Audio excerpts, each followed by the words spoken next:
MakingStarWars.net.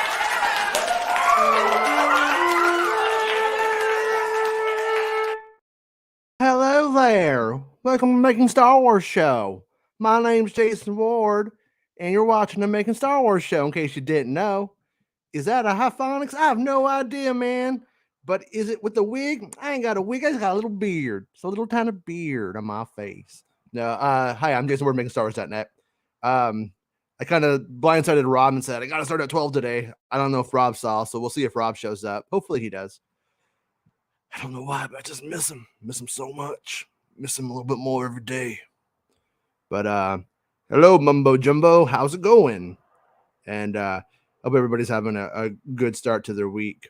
We got a couple of Star Wars news bits today to like hit. The Directors Guild has accepted the deal.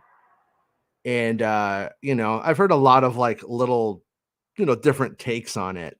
I mean, but to be like honest about that, the Directors Guild, I think, got what it wanted.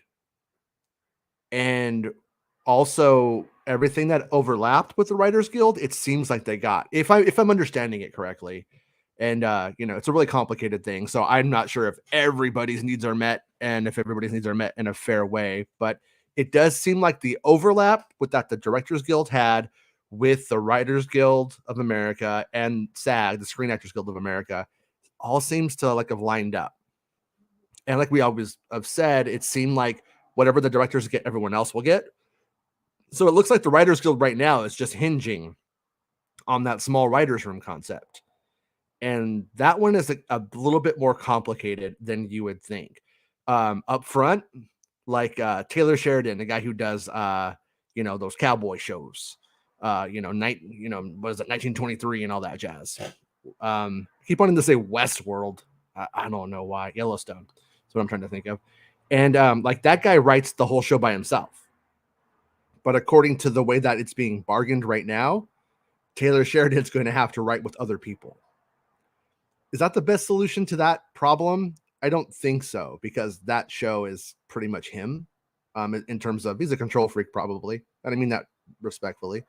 But, he likes to have control over his narrative, wants to write it himself. So on that one I get. But the problem is when they do that, but then they hire these people onto these really small rooms, overwork them, use them, and then they don't really get anything for it. You know what I mean? And it's a way of also like locking people out and keeping the costs down and keeping all the money for yourself kind of situations.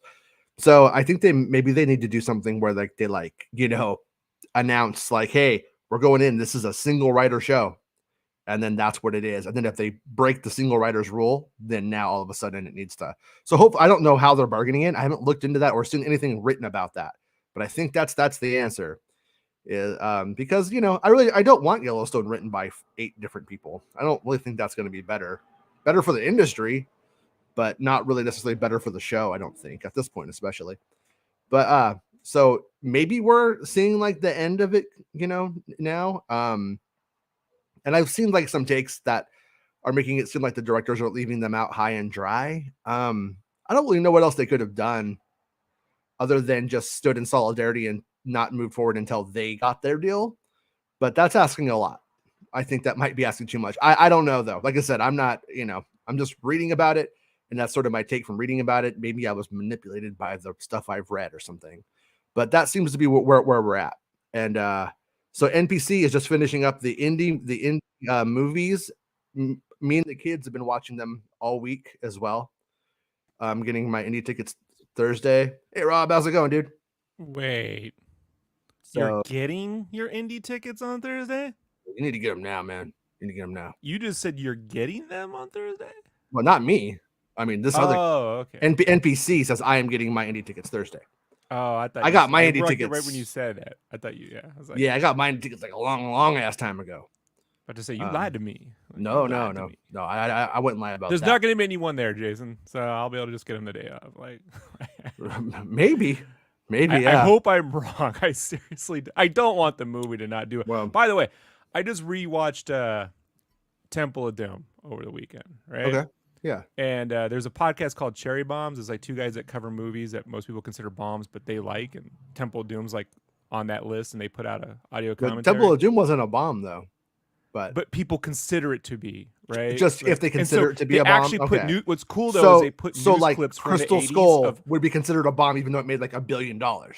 Like, so that would still count. yeah, they're not talking commercial bomb. They're just talking about creative, Okay. like most people, you know. Creative Like bomb. they, Okay. what I like is on the podcast, they actually grab news audio clips from the 80s of people, like, you know, when the news would interview people at the theaters, and then you could hear them going, "What about the violence? Is it really violent?" You know, like say, you could see how they Yeah. were trying to use that whole 80s violence, kids violent thing. That was a big deal, man. Well, like I'll see that about Batman Returns today. And the thing about it is they just did that with every, like, that's part of the Batman Returns historical narrative now. I don't feel like that was how we experienced it. I feel like every It's fucking no movie that came different. out had that same like thing to it. But for some reason on the Batman Returns, because of the McDonald's story, it seems to stick. You notice that? It's Does no that sound right? different than when you hear politicians saying a movie's woke. Uh-huh. It used to be Yeah. violence, and now it's woke. This is just Or Grand they Theft don't wanna Auto actually help people making get dental plans Yeah. and, like, you know, like liver transplants and insulin. They want to make you know that it's the movie. It's not the AR-15 we're putting in your kids' hands. It's the violence in the Temple of Doom that's gonna ruin your kid. Right. But what I want to say though, man, is like Yeah. they get into some good specifics on the making of that film. Mhm. I gotta tell you, man, like I fucking loved it. I was listening to the score to Temple of Doom, and there's a lot Mhm. of prequel era riffs in that. The Trade Federation you can hear in there, the Duel of Fates you can hear in there. Yeah, Like there's just a lot of a little things bit of the that were Sanskrit used. kind of stuff Yeah, playing in big the back. time, dude. Yeah. And there is no other thing than the I mean, given that even though it was done all with miniatures, the minecart is still visceral, man. Like you feel it. The sound design, I've yet to see. Like and when people complain that like whether this indie film is excited or not, show me one Indiana Jones knockoff film. The only one that gets close is The Mummy, and I still don't think it's as good as Temple of Doom. Like, No. you No. know, I none of mean, them. I don't know. Sahara, I remember? think Like, I think Romancing the Stone is better than The Mummy for me. To me, it hits closer to the like genre beats that's or a good whatever. movie though. But you Yeah. can't watch Romancing the Stone with like a 12-year-old. Like you and I could because we're from a different era of it. You know what I mean? Like that's hit or miss. But I do think I don't hate The Mummy, but I don't watch The Mummy for fun. Today. if I could go back, I Mhm. do think like all things aside, if they were going to keep the setting in India, I think the real trick would have been to show the British colonizers taking over everything and turning shit. You know what I mean? Like the prince, all that stuff should have been ran by British colonial rule. You know, Yeah. like there was just a different way to frame the villains, or, in my opinion, set it up after Pearl Harbor and Willie's on a USO tour and Indy's in World War II because he's in such good physical shape. Harrison Ford never looked better than in Temple of Doom physically. He's barely Like, he's barely in it. I know, Yeah. and he really should have been though. Like that should have been the World War II he broke movie. He broke his Like, back. He broke his back making that movie. I'm so, aware. They yeah, and so they go shot by shot. Not him, not him. you know? Yeah. You could really tell. That's why in I think in Last Crusade they gave the stunt double the role as the Indy prototype that gives him the hat, right? Is that why they did that? I seem to remember that was the case, but I don't know if I'm getting a little bit liberal with the I don't know poetry with the poetry of that, but right. Yeah. But Cherry Bombs, that's a fun podcast. They love movies that I like, no one likes. They like movies I hate. So, but they're good. They're pretty good. Yeah. Casual speak.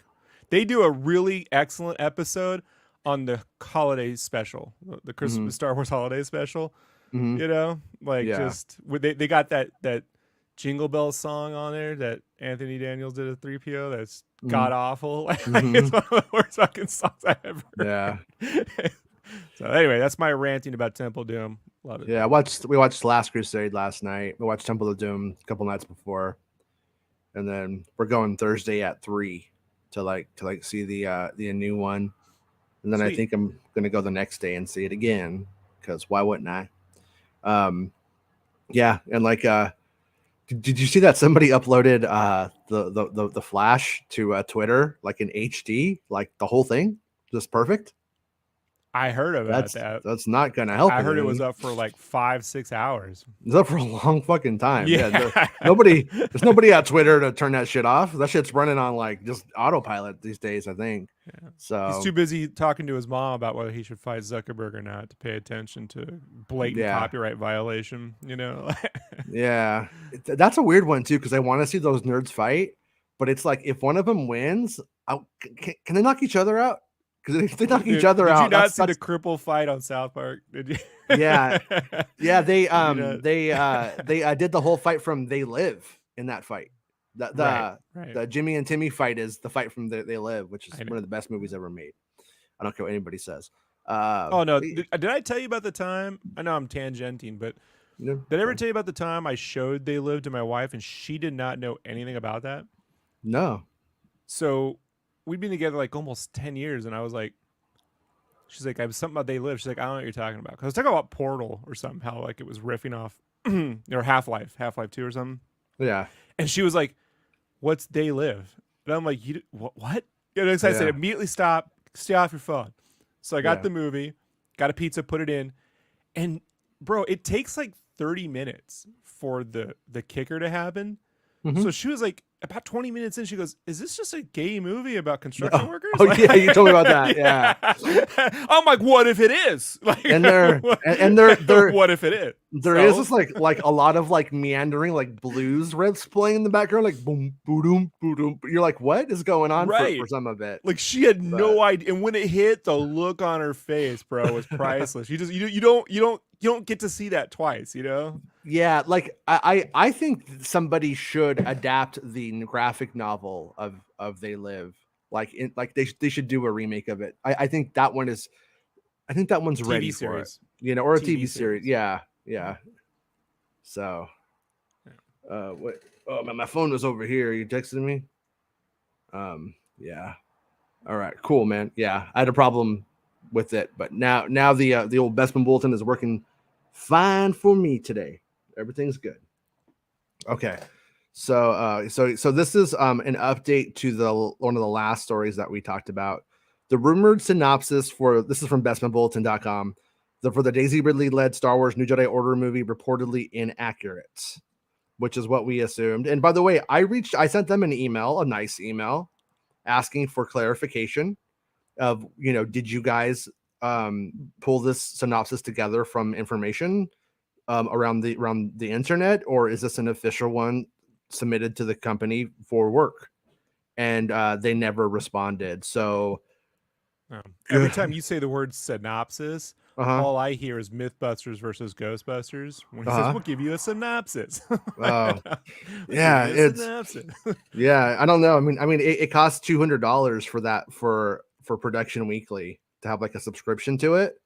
And Shit. I'm definitely, if they won't even fucking answer an email, and I've been about their basic methods. But so the thing is every single time something happens. So I think the person who or whatever, I have to assume because they don't answer the email. Okay, so I'm just gonna live with my assumptions on this. They just follow everything on the internet. They have access to grids as well, and then they put together this newsletter, and then people in the industry pay them for it. What's And grids? grids, it'll be like if you were like an agent, for instance, it would say like we're looking for white guy who's a good 50 pounds overweight to be in this role as Santa Claus in this movie Okay. or whatever. Check. And then it's being check. and then that grid will say it's being done by Lucasfilm Limited. And then the president is Gupta, and Star Wars Santa is starring. Like that's how it would go. And so like but you can't just get access to those. It's like agents and stuff who have access to those. Like remember that site, the Illuminerdi? Remember how they were getting stuff on Willow? They were getting all of that. It's a good name, yeah. They were getting all of that from casting grids. One of them had access to casting grids. You think that's where Snyder got a lot of his stuff too sometimes? No, I think Snyder. I mean, I don't know Snyder, so this isn't like me outing him or whatever. I think Snyder knows a lot of agents in Hollywood. Yeah, he seems like the guy that likes to go to the lunches. Uh-huh. You know what I mean? Probably. Like, Yeah, I mean, yeah, probably. So The toothpick. You know, He's rolled a toothpick at me. Well, I mean, like when you have like in his position too, it's like it might be an agent telling something about another agent. Not even the agents might not even be telling about their own clients, might be telling about other clients, but it's good info either way you cut it. So that's how it goes. So anyways, so here's bestmanbulletin.com's write-up, and you can support him on Patreon and Coffee if you want to support his site. And you can become a channel member here if you want to support the show. And also, if you guys could go on Spotify and like the show, or if you listen on Apple, like the show on whatever podcast platforms you listen on. But Spotify is currently paying me the best, so like it on Spotify if you got a chance. Kushner. So, anyways, Kushner owns that. Bestman Bulletin says. Yesterday, a dubious brief plot synopsis for the upcoming Daisy Ridley-led Star Wars film, expected to be released in 2026, made its way around the World Wide Web that we surf, with many believing the synopsis to be accurate, but others, such as myself, being doubtful of its authenticity. Today, there's been an important update to its relation to the synopsis. By the way, I was on the fucking internet, right? Because you know how I get on the internet sometimes, Rob. Like I like, you know how I like to surf the information superhighway. And like Bestman writes this article, right? He writes the article, and if you fucking read it, which we were going to do right now, but this fucking idiot, he's on Twitter and he goes like, "No shit." That's his response. And it's like, you fucking moron, you fucking fake. You don't, if you're gonna be a cunt, do your homework. Honestly, Ron Howard did that to me once too. Yeah. Fucking. I mean, he's really nice on set, but online he's a real asshole. And he's a fucking clown who sucked my balls. Like was licking my balls. Can I be on your podcast network? Can I please be on your podcast network? Can I please? And then now he goes around acting like he's above spoilers and shit. That guy is a fake ass fucking bitch. I like to just send him Opie gifts. You know, and someday I'm gonna run into where him. He came from, George. Yeah. And I run into him and be like, "You're a fake ass bitch." You know what he's gonna do? He's just gonna look away because he's a little fucking bitch. Yeah, he's still mad about more American Graffiti. Yeah. But anyways, here we go. Back to Mr. Mom. Yeah. So anyways, George, no shit. All right. So here's the article. Yesterday, a listing on Production Weekly pertaining to the untitled Star Wars film due to release in May 2026 made waves across the internet. Should say it real aggressively. Well, no, made waves. 26. Bro, I was surfing those waves on the information superhighway. I was doing the rip curl when the waves were made by Production Weekly. The listing itself. Listen, everybody, the globalists, they're in charge of all the surfing. Yeah. They're making the surf gay. Okay. The listing itself. It's the chemtrails are making the surf gay. All right. The listing itself featured a brief synopsis. We need to do a movie called just Surf Gay, dude. Like I just want to that would trigger the fucking internet so bad. It'll be our Back to the Beach. We'll have Max, right? We'll have fucking we'll have everybody, dude. We'll have Azatru. It'll just be Surf Nazis Must Die, but instead of actual surfing, it's just the internet. I want to come on in the Pee Wee Herman role and do bird, right? Yeah. Back to the beach. Back to the beach. Yeah, back to the beach. Yeah, back to the beach. Yeah. Yeah. It'll be but we'll just call it Surf Gay. Like, did you see that Psycho Beach Party movie? It'll be kind of like that. Oh, yeah. With less talented people. Yeah. Yeah. Yeah, I simply think the redhead chick was cute. All right. The listing itself featured a brief synopsis for the film being directed by Charmin Obaid Chinoy. Do not annoy the Chinoy. That's the rule. They say at Lucasfilm. They don't avoid the noise. Annoy the avoid Chinoy. Annoy the Chinoy. I got you, buddy. I got you. What's wrong, Rick McCallum? Just trying to get my job back, but I annoyed the Chinoy. Oh no. So the Surf Gay is so dense. Yeah. It's so dense. This movie is Chinoying. All right. That's just under 2 years away from release. And as follows, set roughly 15 years after Rey's victory over Palpatine and the end of Star Wars: The Rise of Skywalker, the sequel delves into Rey's courageous endeavor to restore the Jedi Order. Now, I could be wrong, but shouldn't Jedi Order be capitalized? Just throw it out there. where she assumes the role of mentor to two promising young students. And that's not a Bespin Bolton thing. I mean, if it was a real synopsis, I think it would be capitalized. Hey, can you ban that dude in the Twitch? I don't have the option to on that one. On every one I do, but that one I don't. What is it? Is it Bake, the Bake guy? Yeah. Yeah, for some reason I can ban anybody, but Twitch it won't let me. Yeah. Apparently, Twitch doesn't give us that power. So you got to go into the Twitch and do it. I guess I don't. Yeah, I don't have time for that shit. Nobody has time for that shit. I mean, you know, what can I'll do? You know, I'll do. I'll just fucking remove Twitch. Fuck you, Twitch. You're a piece of shit anyway. Yeah, I hate you. Remove Twitch. Bye, Twitch. Fuck Twitch. Fuck Twitch. Twitch is fucking stupid anyways. There, Twitch there. Removed. Yeah, there we go. Bye, Twitch. All right, so okay, the Jedi Order, where she assumes the role of mentor to two promising young students, a little girl and a boy. As their training progresses, it becomes evident the girl possesses extraordinary abilities. Woke! Destined to emerge as a future leader. Jason, but you know that, Jason, the first trailer, man. Mm-hmm. The first trailer, it's gonna be, here we go again. Yeah, girls got superpowers. Wait until they find out Amandla Stenberg is actually Plagueis, and it's a pronoun thing that makes her him. Think about it. Get ready. Plagueis was what I call my ex-wife. You know? Oh shit. All right. So I covered the listing, and this is Bespin. I covered the listing in an article I posted yesterday, noting that I believe the synopsis itself to not be official due to how it's written. No shit. And that it seemed to be a hodgepodge of official information released publicly about the film, along with past rumors and speculation. Now, IO9 are reporting that they've spoken with a source close to Lucasfilm, and that the synopsis shared by Production Weekly is mostly inaccurate, as suspected. They mostly are accurate at night, mostly. I want Anakin mostly. Or hey man, that girl can act the shit around Jake Lloyd, dude. Sorry. No. Yeah. Okay, that is that is rose tinted fucking glasses. That is crazy. No, listen. I'm not here. Listen. I will let you shit on Jake Lloyd all day about his acting. I will allow you to do it, but I will not allow you to say that do an episode on that either. Because Newt can't act for shit. Mostly. Yeah, yeah. Mostly, like they both. Yeah. It's the same delivery of the same bad line, and it's been working. It's been working for Keanu Reeves for 50 years, dude. Well, he just goes. I know kung fu. Yeah. I'm prepared, Jason. You got me. I'm ready today. Let's do it. I hope Newt and Jake Lloyd get married someday. All right, I love Jake Lloyd. I like him in that Jingle All the Way. I just don't like him in the Star Wars. Yeah, he was got a good look. He was good. He did the role. Mostly.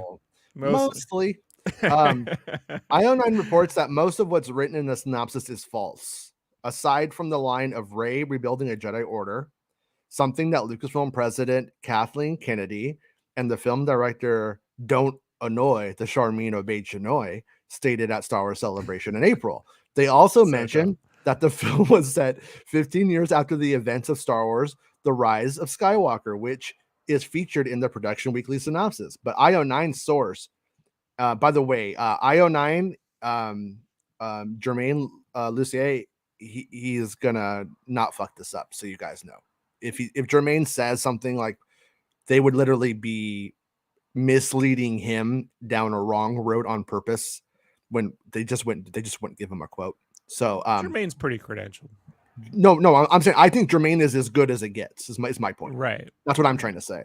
So but he's not like a leaker. He doesn't do like what Snyder does, but he will clarify things. If something is completely fucking bunk, then he goes after it. So yeah. So anyways, IO9 source did not include that tidbit when offering up clarification to the outlet. IO9 adds that their source describes the rest of the synopsis as general wording and offered no clarification on the rumored April 2024 start date for the production, which was first reported by credible industry insider and reporter Jeff Snyder last week. However, the outlet did add... I'm gonna say it's not gonna happen. April? Yeah, I'm gonna say it's not gonna happen. No, George. No. Italian what? George. Mario Italian George Lucas. Giorgio Lucas. George. I'm gonna say I'm too busy buying all of the Star Wars. The 15th time I rebuy. Everybody to Star Wars. He saw Yes. he saw Super Giorgio Brothers, and he wanted to get back in the movie making at 80 years old because that makes sense. Just like the Yeah. Acolyte So got what of it? canceled, and after Yeah. they filmed it all, after they went and made it all and Well, filmed it, they I canceled canceled it, and then I'm gonna remake it as Wokealite. it. You made it as a statement on council culture. All right. Yeah. However, Whatever. that the outlet did add that the New Jedi Order is not the official name of the movie, something I believe fans are already aware of, but have been using the name to differentiate the 3 untitled movies announced by Lucasfilm at Star Wars Celebration back in April. So, What are they saying about George Lucas now that he bought Star Wars back? What is he up to now? Did they just? What are their? I mean, he bought it back, right? So yeah. according to these people, so what's he doing on week 2 after buying it back? Like, Well, he was really smart, and what he did was he didn't spend $1 of any of that money. And then he oh wait, no, that's impossible because he actually just owns it in Disney stock for the most part. Like half of it. this is genius. More than half of it DiGiorno was Lucas. Right? DiGiorno Lucas. Salad ass. First off, fantastic name. I like this. Right, you and I, we speak in the same tune. Toss I that salad. suspect DiGiorno Lucas will be making an appearance soon. It's bubbly. Probably on Boba Luigi, and DiGiorno Lucas, right? Yeah. All right. The Super Warzio brothers. Right. Yeah. But anyways, yeah, that isn't the title. I kind of wish that they would get on the titles for those movies if they have them. There's always a chance they just don't have it yet. And with the amount of story revisions that have like gone on, there's a chance that it's changed. But I don't know. I mean, the movie's been in production for over 2 years, so there is a good chance they have the title of the film. And I'm not saying they don't have a list. I'm telling you, they haven't decided. Yeah. I think if there's one thing I can say it's been going on over there, and Disney proper is they way over workshop shit. Like this is a thing that some morons have a real hard time with, and I don't mean Jedi Mike, but like where like if somebody like covers like that false article, the article we just did with it, that was clarification's not grifting. I've seen that a lot on the internet from really stupid people. And it's like Bespin Bulletin goes and it's like, hey, here's something that's really being said and here's why it's not true. Here's somebody claiming that it's, or clearing it up that it's not true, who's credible and stuff like that. That's not grifting. Grifting in that instance would be if Bespin Bulletin said that's all real, it's true. And then look, it's a woke movie. Give me money so we could fight the fucking globalist agenda, right? That kind of thing, Right. And then but once again, these people have taken it just to be whatever they don't like. I don't like it, therefore it's grifting. It's like, you're fucking stupid. Just shut your fucking face. Get off the internet. I'm done with those fucking assholes. Mumbo Jumbo says, can you even write a title during the WGA strike? Yeah, I think you could. Now the writers couldn't, but could a studio do a focus group and take a bunch of keywords and mash them together based off of the fate of the Jedi, based off of the fact that fate tested well in Jedi? Yeah, they could do it. I'm of the opinion that they probably, like I said, already have the title, but there's probably a couple of things that are still being maybe ironed out. Like they haven't got the Stephen Knight draft of the script yet, right? What if Stephen Knight just brings them some fucking excellent themes and the themes are just fucking great, and then from those themes comes a whole new title? That's most likely why we don't have our title. And he clearly hasn't written anything because of the strike. So you need a script to have a title. You can have a working title, but I mean, well, they've likely, I mean, in my opinion, they've already had a rough draft in the first draft. So this isn't coming out of nowhere, and certain aspects of it obviously would need to be reworked. But like think about it. If Rey was fucking old in the story, right? And then now it's only 15 years later and she's not that old. She's basically the same Rey that we knew before, essentially, but just a little bit more experienced.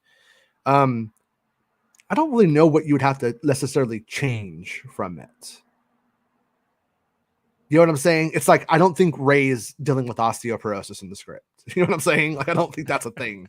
I don't. And so for the most part, like it probably actually like that stuff probably doesn't matter too much. It's probably going to maybe matter in the art design more than I would think it would even matter in the written text. It could be wrong, and hopefully someday we get some indication about what that was and how it went. But Star Wars in the carpal tunnel of doom. yeah, right, yeah, right. Yeah, we're keeping it real. Keeping it real. But Ray movie or whatever we're gonna call it for now. I guess we're just gonna call it the Ray movie for now. I think that's the best like title because once again, we don't even know if this is gonna go. I know it's probably gonna end up with the Jedi Order, but if what Snyder was hearing before, it was like Ray and like a black man in near 40 and a black woman in her maybe early 20s, mid 20s, I want to say from memory. It's been a while. If Bespin's in the thing, he could probably clarify it. I don't I'm Can they be like 1/16 black so you could still get like a Keanu Reeves or no, can we find a way around this? No, no, absolutely like, not. What about Johnny Depp? He's got to be like 132 32nd African American, right? He could be playing a Native American. I mean, what do you want to do? No. This town does whatever they can to get out of actually casting people of color. Well, and then one thing that we know from Snyder's information on that, if that all played out the way that he heard it, the actors were like who were intended for it were basically dismissed because the parameters of the role changed, and I would have to think can they get Fisher Stevens? Well, no, but what I'm saying is it never made a lot of sense in that light for Ray to be training like a almost 40-year-old dude. Like if she's super old, if they're supposed to be like Padawans, like that's not how this works, and that's not how it's worked so far. And so my guess would be that if the parameters of the role change, and they're probably going to be getting like somebody like John Boyega and Daisy Ridley were, you know what I mean, when they were in Force Awakens. Serious question. Yeah. Serious question though. Serious question. Mm-hmm. Do you think they would take the title The Lost Stars and then ignore the movie of the storyline, but use the title for something totally different? No, they would do it on something they not do Last canon. Jedi. That wasn't canon. That's if it's not canon, they would take it. If it's canon, they won't touch it. I would even bet on them. But that was a different adapting. Publisher. Do they really consider it canon? Because that what do you wasn't mean like a different that publisher? was a secondary publisher. It wasn't like their No, primary publisher. It's, that was like it's canon from one of their. It's canon from one of their primary writers. No, they don't see it that way. They love the writer of that. That's like she's one of their main writers. No, that's one of the things that they definitely would not fuck with. I can see some of the. I think we might run into some problems when we get into some of that stuff on Jakku. Some of those little tiny like Ray's journal, like the books like that. I can see those eventually being an issue. They're kind of already an issue in a way, but not. It's real, you know. But that said, I was gonna say that with that right there, we won't. Claudia Gray is good with the characters, not so much with the space battles. I read Claudia Gray. Thank you. Yeah. I read Bloodlines. Yeah, space battles, not so.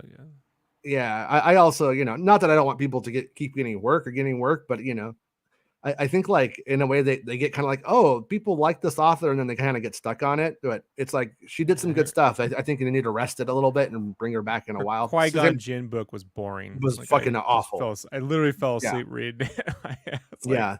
No, sorry. and I feel the same way about like Timothy Zahn. Just like you just gotta kind of they need to work on getting like more people like them. Like they would be great if they were more of the average as opposed to the exception. But anyways, yeah, she did Brotherhood. James Salas to write a Boba Fett thing. I had a dream last night that I was on the set of Andor because of this article. Stupid. I know, stupid dreams. Star Wars. You Andor wake up and you don't know if you were there or not. I know those are like that.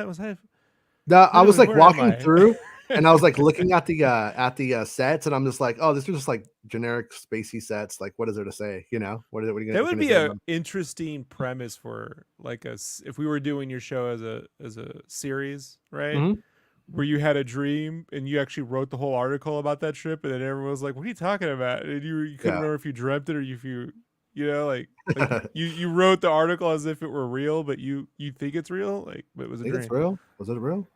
Yeah. Star Wars Andor season 2 filming at Canary Wharf, London. Pictures and video. And then, so this right here, this is Bespin Bulletin grifting fakeness right here. Kenobi quality green screen right there. Yeah, That's what I'm saying. the volume. Where the background's perfectly in focus and everyone else is fuzzed out. Like Right. The second season of the critically acclaimed Star Wars series Andor is still in the midst of filming, despite the ongoing WGA strike, and the series showrunner Tony Gilroy stepping away from producing duties due to the aforementioned strike. The Lucasfilm production has now been spotted at Heron's Quays and Canada's Place, 2 parts of Canary Wharf located in London. You could support him on Patreon. Onlookers and commuters at the London location got a surprise today at the train station. Was bustling with Imperial stormtroopers and officers. Yeah, that was what we woke up to. Like, there's all these Imperial officers here. I texted Bespin, there's Imperial officers all there. And he's like, whoa. He's like Keanu Reeves. Okay, I don't know if he was like Keanu Reeves, but I imagined he was. All right, so amongst the cast and crew, 2, possibly 3 notable stars as the Rogue One spinoff series were spotted amongst the hustle and bustle. Fuck you, Bespin, of the shoot taking place in the English capital.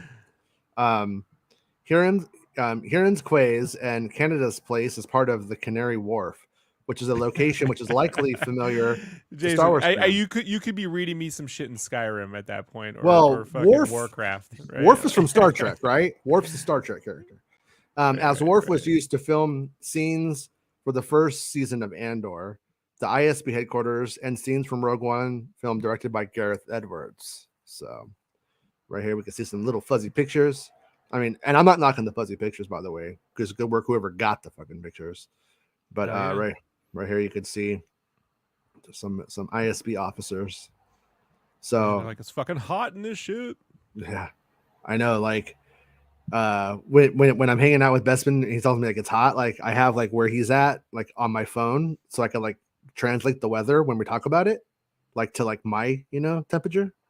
And Fahrenheit, Celsius, yes. Yeah, and it's like it's not super hot. Like, it's like it's hot. It's like really warm, but then their humidity is like 100% and shit. It's like fucking New Orleans and shit there. It's crazy. Anyways, and remember, this is a real production, not like those Manhattan Beach where they make real outfits. They don't borrow them from the 501st or cosplay. Sources, I love you. Rob's a cunt. Right. I don't agree with the fucking thing. This is a real production where they actually make shit. Rob is saying right now. Rob sounds fucking dumb to me, like a fucking idiot. Right. You're right. I'm dumb, but I call it. No. Right. I cannot be sure, but in the image above, there's an actor who bears quite a resemblance physically to Kyle Soller, the actor who plays everybody's favorite mama's boy in Andor, Cyril Karn. We know from the Andor. Hold on. His name is Kyle Soller, which sounds like a Star Wars name. And his name sounds serious. Cyril Karn, Kyle Soller, like it. Yeah. And then did they intentionally just flip the letters around? KS, SK, like. I kind of assumed so. I assumed he either got the part because it was so close that they thought that was funny, or they changed the name because it was so close. Because it Kyle sounds Soller, like solar, like that's that dude. He already has Kyle Soller sounds like a Jedi, like Jedi Solar, right? Like but now he sounds like a stereo box. We know from the Andor season 2 trailer shown to those in attendance at Star Wars Celebration 2023 that Karn is now a member of the Empire, as he was conversing with the Imperial officers multiple times. I also previously heard that Karn was a member of the Empire myself back in the spring when Andor season 2 production shot at McLaurin Technology Centra. I don't know if Cyril Karn was in a gray uniform, but the extras he filmed with were. It makes sense for Cyril Karn to be present at location previously used for the ISB headquarters, along with fellow ISB officers from season 1 spotted today. Karn had aspirations of working for the Empire, and his actions in the season 1 finale, saving the ISB officer and the woman he's clearly attracted to, Dedra Miro, might give him a possible leg up for the ISB or the Empire as a whole. It's like Now, saving Megan McCain, right? so this guy right here, is that Kylo Ren from the SNL sketch? When he's honestly, undercover boss? man, it looks like Lars from Metallica. Like, oh shit! Yeah, what's Lars doing there? Practice your drumming, dude. All right. Practice. It's no yeah, he needs help. He does need to practice. It's no surprise that Andor. It kind of sucks. It's no surprise that Andor was once again ventured to parts of Canary Wharf, a location used in season. Well, no. I'm not even joking. Like Lars is a bad drummer. He got bad. He got. I don't know. I've seen him play live. He's recently, like right before COVID. He seemed pretty good to me. Well, maybe he could blame it on the COVID. As the production has been frequently using locations from its debut season for its second and final. As I mentioned earlier, Canary Wharf was used as part of the Imperial Senate Bureau in the Senate in the first season, most notably for scenes featuring Denise Gau's Dedra Miro, who was spotted on set filming today. So, right here. Yeah, she's right there. All right.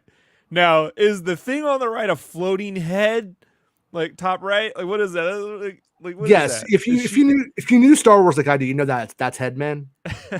Like, what is she in the armor?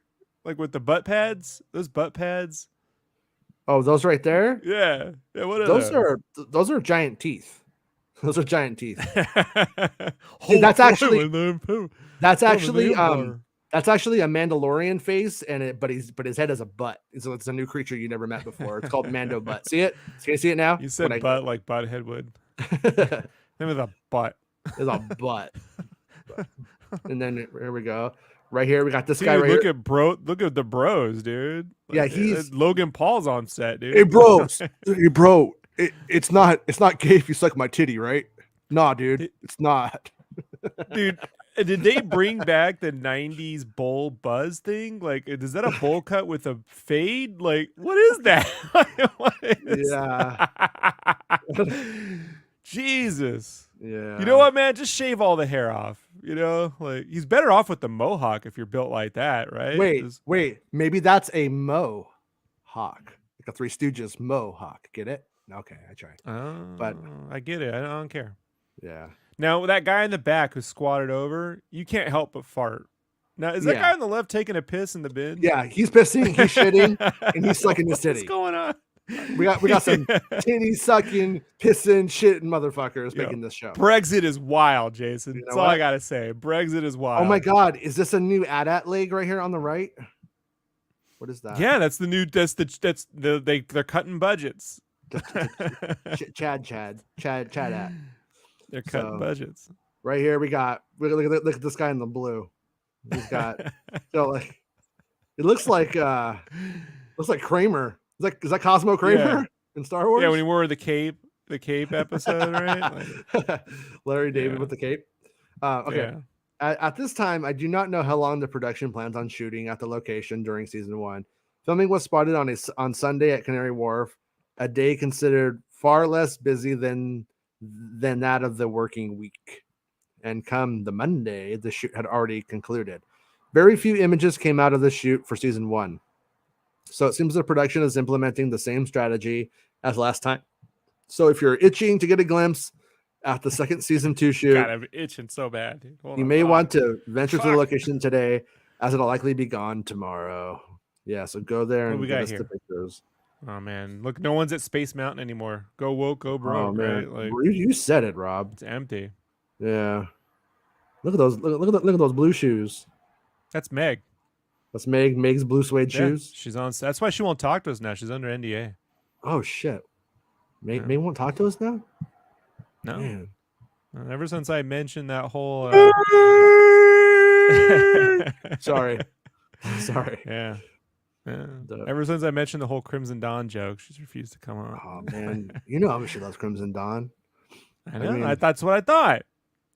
You know how they know they're in Canada Place, Jason? Sometimes, Do sometimes you you know how they just know? no idea, but maybe some good detectives can figure it out. Yeah, right. Yeah. I like that robot in the back, dude. Check that robot out. Yeah, it's looking For good. our All right. friends on Spotify who give us all the money but don't see anything, Yeah, they got this robot in the bag that I like it. it kind of looks kind of like reminds me of like a silver version of that droid from Captain EO. You know, the one that turned into a drum set. Kind of has Yeah, like Cat kind of has Mia. that vibe. All right. In the image below, you can see two known cast members: Denise Ska, who plays Deidre Miro in this series, alongside Anton Lesser, who plays Major Partagas, which really means major party guys, major party guys. Party They're guys, dude. the party guys. The duo was seen. It's my birthday month for like a No, whole week. Potter Guys was my name. That's my code name, Jason. When we you're was not on making this my show. movie, we was calling it Potter Guys. What? You're, I got nothing to do. I can't pick it. They won't let me. They say I lose my standing when George buys the company. He don't like it when he support the unions. as the truth says that's been a common haircut for quite some time over there, and that's what Oh, Dave you know has. why? That's why he wears the You know hat. why? They got that cowboy dude. They got that. Uh-huh. You seen that guy? With the he's got like a mullet and a bowl cut. He's got wears a cowboy hat like Filoni. They got that Really? guy over there. They got that guy. Okay, well they could keep him. Yeah. Yeah. So we got Like some he would annoy you. stormtroopers. We got some. Yeah. I mean, That's a good shot, dude. These two. I mean, here, I like so this. so when you guys make your stormtrooper costumes and you guys wear them to like events and stuff, like you're having fun. I respect it, right? But if you guys were wearing your stormtrooper costume to the grocery store, I'd be like, you're fucking insane. You're nuts and you're weird. And whenever you see somebody dressing like they're a fucking cowboy to go to the grocery store, that's fucking weird. That doesn't make any sense. That's fucking nuts. That's like role playing in real life. They need to chill out. Imus. Okay. But remember a fucking Imus motherfucker? Yeah. I was like, Same that thing. took a left turn. Yeah, I know. I say we're the cowboy. I don't go on my ranch. Yeah. No. If you're fucking dosey doing with your fucking mate at the square dance, by all means, just like a fucking cowboy howdy doody. But you look fucking stupid when you're just like at Disneyland, dressed like a cowboy for no reason. It's like, what the fuck is wrong with you? Like, what are you doing? It is cool to be in full stormtrooper gear and then order something at a drive-through, though, right? Drive-throughs are cool. No, that's also weird, Rob. Don't do it, Rob. No, you can't do that. All right. You want to dress up as George Lucas though and direct everybody? That's pretty cool. I would appreciate that. Can we show up to other sets dressed as George Lucas? Do you think barking orders? Do you think when George goes to a fucking like drive-through, he goes faster, more intense, more intense because he just wants the food now. All right, not just at the drive-through, Jason. You know what I'm saying? All right. Yeah. Take that, Starbucks. Linda knows. Yeah, all right. The second season of Andor began filming towards the tail end of November 22 at Pinewood Studios, London. The production has ventured across various parts of the United Kingdom, including Wales, and even ventured to Valencia, Spain. Though the WGA strike has hampered multiple production, Andor don't give a fuck and has continued to shoot despite the strike, as the series creator Tony Gilroy concluded his writing duties on the second and final season mere days before the strike began and stepped away from his production duties after being accused of scabbing by a fellow WGA member. Say my name! That's what you need to say, his name, because he was accused. All right, so Mr. Ash White 89, who is a father with a majestic beard and an adorable baby, says, probably not meant to have filmed anything here, but seeing Star Wars being filmed at work is pretty cool. Not even a huge fan seeing a real stormtrooper has to be another tick on the bucket. I don't even like this shit, but look at that. I don't even give a fuck about Star Wars. But you know what? I saw it and you guys didn't. So suck my. Hey, you know, Jason, they're filming Rise of the Beast 2 right outside of my job. I'm not even a real fan. I still hate this shit. Yeah, you know what? Well, there she goes. Yeah, that's her. That's her doing the walk. Mm-hmm. Oh, look at him making a left turn. Yep, nobody saw that coming. But yeah. Studious motherfucker right there. Look at the lunchbox. Mm-hmm. Taking long strides. It's got a Bologna sandwich. That's I'll the never. that's the fast walk I make when I know they got the toys I want at Target, but I can't run because I'm 45 and I'll be Yeah, like a fucking idiot. But I do that. I still do the fast walk. that's the fast walk I do when I don't have enough toilet paper. I need to go get some more. All right. Andor season 2 will release in August of Jade, why 2024. isn't it in the bathroom? Oh, because it's in the hall closet, and then sometimes, and then I have The a hall couple in the closet. drawer. Yeah, I know. That's some 70s shit right Hey, there. it's what kind of 70s house. All right. Andor Yeah. season 2 will release in August of 2024, and filming on the series will conclude in August of this year. Season 1 of the critically acclaimed series is currently streaming on Disney Plus. So, and then you can support him on Coffee if you want to. If you don't have You to. He's not can. your boss, but you I should. don't. I support him on that And Patreon. and you should become a channel member like Skywalker's Academy. Thank you, Skywalker's Academy. And he says Do that's a right turn. more of what lights your soul on fire. I hate you. No, I don't. Whoa. It's like those love, wine, drink, pray, love shit. When you go to someone's house, they got that shit on their wall too, right? Yeah. Yeah. Eat, pray, I love. like his Skywalkers. I like it. But yeah, so that's the gist of the old Star Wars news du jour. And I hopefully the writer strike ends here and we get to move back into productions happening and stuff. I feel like we are at the end of it. I could be, I hope I'm not wrong, but I feel like we could be I like this guy. burning Girl, out. whoever this person is, Yeah. them. I like them. Like you I get like you get a them. pronoun until otherwise. Your pronoun is M. E-M. Yeah. E And then you minor. gotta, there's a fly on camera. Oh, I know. I got a Roger. little fly in here today. It's driving me fucking crazy. Ryan Johnson's like, oh, I know this feeling. I've I heard a feel whole like episode about this. Belloc. He's like climbing in my mouth. You ever seen that scene in Raiders of the Lost Ark when the fly crawls in Belloc's mouth and he keeps acting like it's not happening? You know, given Professional. that Temple of Doom was a prequel, I thought it would have been an interesting idea if Belloc and him were friends in that one. Mm-hmm. Because he doesn't really have his moral like code. He's still like fortune and glory. Yeah. Indy at the beginning of that movie. Like that might have been interesting, you know? Yeah. Yeah. I would I kind of feel like some of that stuff like came about late in that script. I would love to see various drafts of it. And I think there's like the shooting script is out. I don't know if any of the earlier drafts ever came out, you know, but I wonder if it was always, I can't remember if it was always a prequel or if it just became one. Yeah, because if Belloc had been like with the British colonizers and then they're buddies, you know what I mean? But like, I had something to tell you last night. I watched Last Crusade, and I hadn't watched it in a little while. And so and here's what I will give Last Crusade credit for on if you watch Last Crusade again, pay attention for this. Brody. He is the same Brody, literally, until he leaves. Once he leaves that world, yes, that's when he becomes a cartoon. Once he gets out of the country, no, but before that, he's completely with Indy. He's like his dad's house is ransacked. He's the one who's like solving it's today's mail. Like, you know what I'm saying though?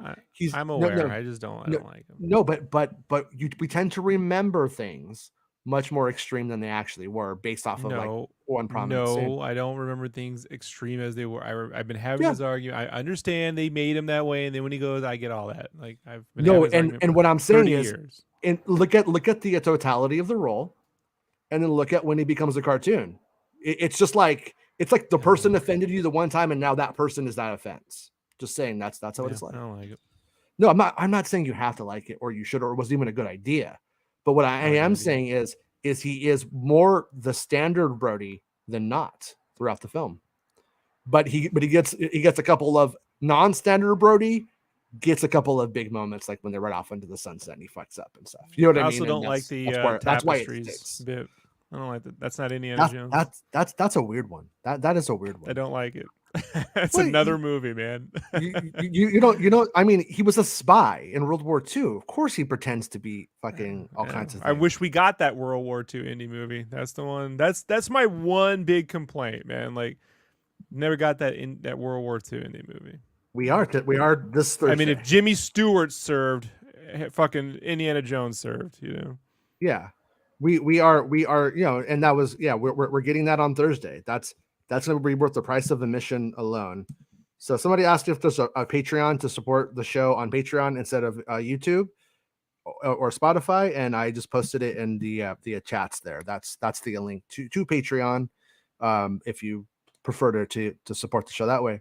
And I appreciate everybody who's a channel member, supports the show and all of that stuff. It does allow me to do the show and make it worth not doing other jobs instead of this one. Yeah. So I appreciate it, guys. Chilling in the Basement says, with WGA settling, the strikes days are numbered. I think so too. And I do. Numbered.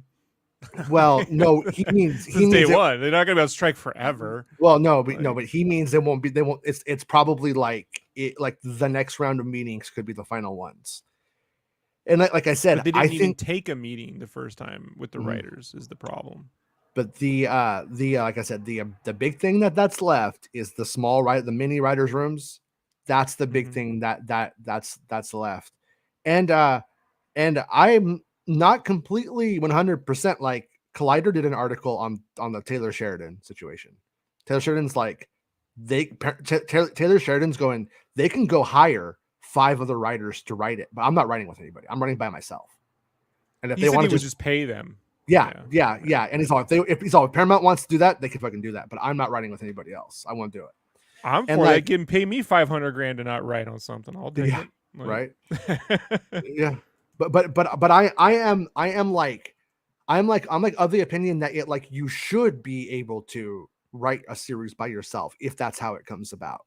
I mean, you know what I'm saying? It would be ridiculous. But the thing about it is they need to attack the method that is being used to exploit the workers, not just context is everything. Yeah, well, because like some really cheap shows might have one writer, and it's not, and then but if they have to hire 5 writers, they just won't make it now. It'll just make it where just now nobody gets paid. So I'm hoping that the good guys still win in this situation, and I'm hoping that the flexibility is still there or whatever. So also, I'm gonna put a link in. Mm-hmm. There's a really good panel with Cameron and his writers on Way of Water. I put a link in there. They did an hour-long interview. And 2 of the writers, they were showrunners. One was the showrunner on Sarah Connor Chronicles, right? Yeah. And the other one was another showrunner. And so they really get into the specifics of episodic writing. Okay. And their whole process and stuff. Really, really fantastic. Listen to. And there's a point too where Cameron makes a joke about. Remember when we cut out the space battle? And you think he's being jokey, but then they're not joking. And then he goes, "Man, it's a space battle." And they're like, so I think he moved stuff around, but he did talk about doing a whole draft of just the first act as a movie. Like he's the guy even took the whole first draft because that fucking first act was a real bitch for them on the second film. Yeah. And so but really, really good, really fun thing to listen. There's another one I'll share later. So there's some more interviews coming out. We'll do it for another show, but that's worth listening to, James. Okay, cool.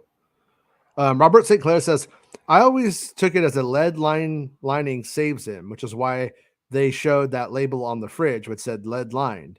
Doesn't mean the audience has to like it, but that was the intention. Yeah. And then they also followed it up with him being scrubbed down by guys in a decontamination chamber to even further take that part further. I hear you, but you can't make it's a Republic serial. I mean, we're talking about Temple of Doom. Indy sees a man get his heart ripped out alive, and the guy's still alive. And then in Raiders, he's like, "There's no such thing as magic." Like, shit. Like you literally saw a man have his heart pulled out of his chest. You know and what? The man was still alive, and you're like, "There's no such thing as magic." But you were literally possessed by voodoo. people see UFOs and ghosts all the time. And then after the beating heart was ripped out of a man's chest, and he was still alive. Yeah, but and he's like, "Well, nah, cool." That one, you could probably give some creative license to Indy's perspective on that one, but and Indy's also possessed. Indy. No, this is before he was possessed. This is when they were before. It's when they're up at when they first sneak in. They're looking down at the fucking thing. Yeah, and he turns short round away. But once again, if that happened to me, if I was Indiana Jones and that happened to me, I would be like, that was a parlor trick by the cult leader to trick all of these people. into thinking that he's the supreme being. Like that's what your logical brain would end up saying. You know what I mean? But at the end of when the he day, starts doing the Num Shabbat on Indy's chest at the end of the movie, he seemed to think it would be pretty fucking real. Oh well, at that point he's like, I don't know what's gonna happen here. I don't know if I like this. You want to run the risk with the parlor trick, Indy? Well, but there's that scene from the trailer on the new film where he's like, I've been shot, poked with voodoo doll or something, like, you know, he has like all of the crazy shit that has happened to him in the films. Like he mentions it all. And oh, I hear you. It's just why, like, I just think had that story been set up in the Asian Pacific during World War II, like he had been stranded on an island that was the shit was going down, you know, or whatever, with Willie Scott and Short Round, there'd be a whole thing that you could still take the characters and the idea. I just think the problem with making it a prequel is, but you can't think it's just a fucking Republic serial. It's a cartoon. Yeah, exactly. And it's fundamentally broken by the fact that like you end that movie with him like, you know, whipping fucking Willie and kissing her, and you think like they're going downtown to Bone Town. Maybe they actually like each other, and Short Round's there, and then we just never fucking see them again. And in the other movie, we know that Short Round's not there. Not even a picture of Short Round in his office or his house. Nothing. Nah. I'm thinking Short Round stole Willie from him, and they had a falling out and never talked again. That's no time for love. Yeah, I love him when he's like, no time for love. No time for love, Dr. Jones. Best child actor of all time for certain. Pretty fucking great. It's pretty great. Great. That movie taught me a Batman and Robin could work. Mm-hmm. Temple of Doom as a kid, you know, like you could have a little kid in danger helping out fucking Batman. I always liked like remember when they started to try and reinvent Robin like in the 90s, and they kind of started to give him more Asian features like in the comic books. And I was like, and then I remember they made it was like one of the Wayans brothers or something was like going to be Robin in the Batman movie, right? Like they were they were trying to like reinvent Robin at the time. And instead of just feel like they just fucking abandoned that project. They just really kind of didn't reinvent Robin. They just kind of stayed away from it after we're gonna get a little kid Robin in the new James Gunn universe. So we'll see how that goes. Oh, really? That's cool. Yeah. Okay. Yeah. And I'm the one thing that, you know, all of the people that are like there's a lot of people on the internet that are just really mean, evil spirited shit heads. And I'm sorry. No, and no, they're like really happy that like the Flash failed, and they're really happy that like Indiana Jones is going to fail and all this shit. And it's just like, you guys don't really realize that if that other shit you like, all those Zack Snyder movies, those are gonna hurt those too. And like my hope is that this Indy movie performs pretty like at least moderately well, because I do think that right now, if it does well, I think we will get a Short Round spinoff. I feel like it's so organically being asked for repeatedly. I'm hoping it does between 4 and 6, like, but I don't know if it can get to the 800 to break even thing. The fact that movie needs 800 to break even, it's ridiculous. Yeah, I don't think it's going to break even personally. I want it to. I hope it does. I want it to. I hope it does. I mean, and if it's, I'm not good at predicting box office though, Jason. Like right now, no one is. Right now, no one knows what they're talking about at all. Like no one can predict. Everything has changed. Like me and I'm going to say, I'm not to put words in his mouth, but Bestman and I were talking about this yesterday for like a long time. We think what's really gone on is that a cultural shift happened when COVID broke the spell. COVID broke the rhythm of how people go to the movies, what's worth going to the movies for, and like inflation. And inflation. Yeah, there's a lot of having to drop $200 on a movie to take your kids. That really does, especially when it's family films that are coming out. Like you go, is that Pixar movie really worth spending $200 on this weekend? It's not. Like, yeah, no, it's not. And like they're, I think the theaters are also hanging themselves to some degree, because like for instance, when I'm not dumb, but when I go to the movies, I want some fucking candy, you know what I mean, and stuff like that. So we go to fucking Dollar Tree and we smuggle our shit in. So I'm not spending $200 to like do it. But at the end of the day, they could have had a sale, if they were reasonable, but they're not reasonable. They want to charge Sale like or $7. discounted snack times, like, you know what I mean, like Yeah, it's or whatever. But yeah. but it used to be like when a movie would come out, I was in the friend group, the guy who would buy all of the tickets, and then everybody would pay me, and then we would all meet and go to the movie Yeah, that was together. me. And you see that, right? When you go to the movies now, look around, you will not see a group of like 5+ coming in together anymore. It's not happening anymore right now.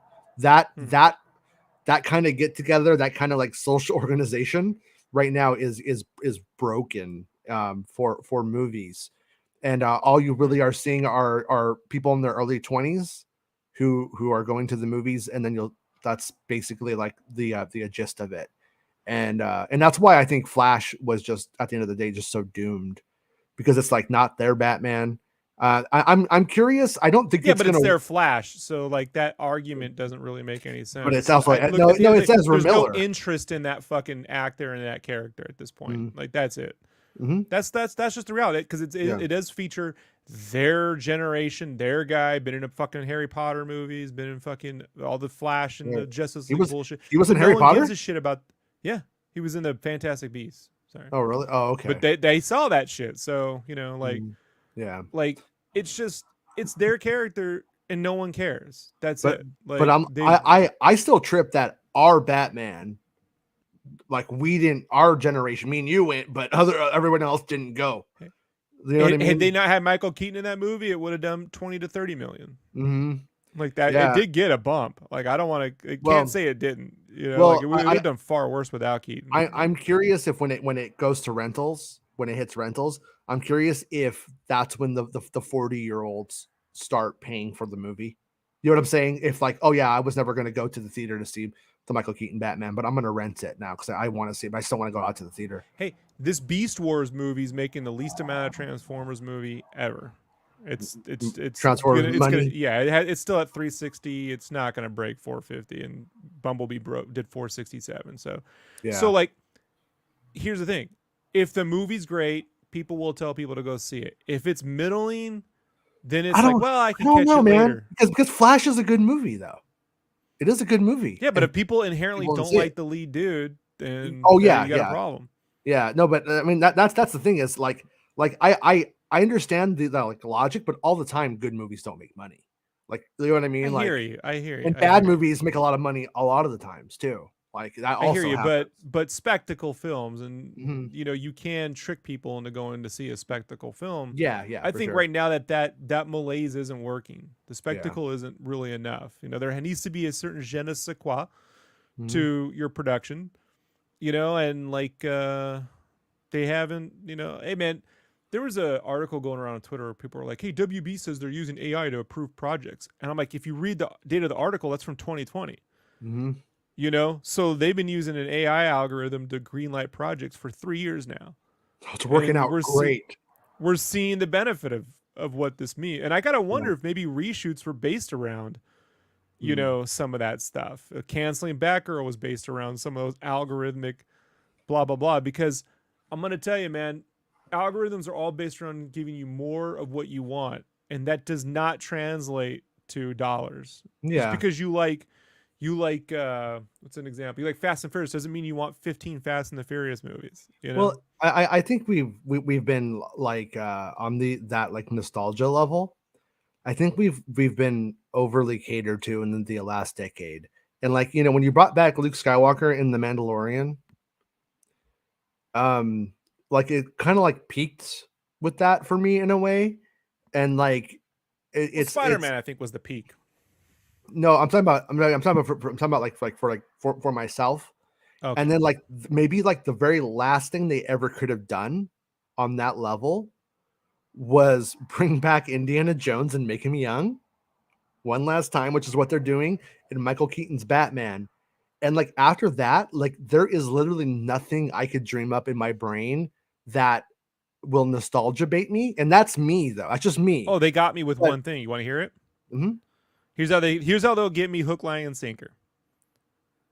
The turtles in suits from mhm. the first movie. You take those designs and you give me the raid with those outfits and the turtles Oh, and suits, yeah. right? Fighting the Shredder with a Casey Jones and shit.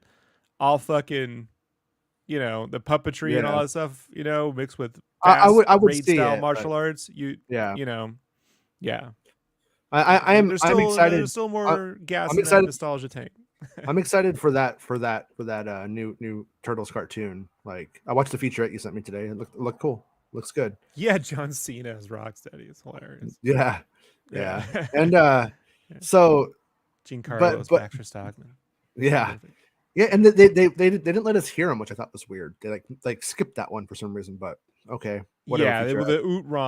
the Utrom, the last one, that's what the Krang species is an Mhm. Utrom. That's from the comics. They're the ones that created the ooze. They're actually benevolent. They're not evil. Like they just kind Mhm. of took that design and made it the villain. But Yeah. the last one was an Utrom. So like, Okay. there's But there's some other stuff they're holding on to. like so yeah, I like I said, there's not really, anything left in terms of like real just like Mark Hamill style things. There's not Michael Keaton style things like For old you and old me, heroes. And no, and that's what I'm saying is when they go and they try to offer it, that's only going to work on us. And then these 20-year-olds are just like, I don't give a fuck.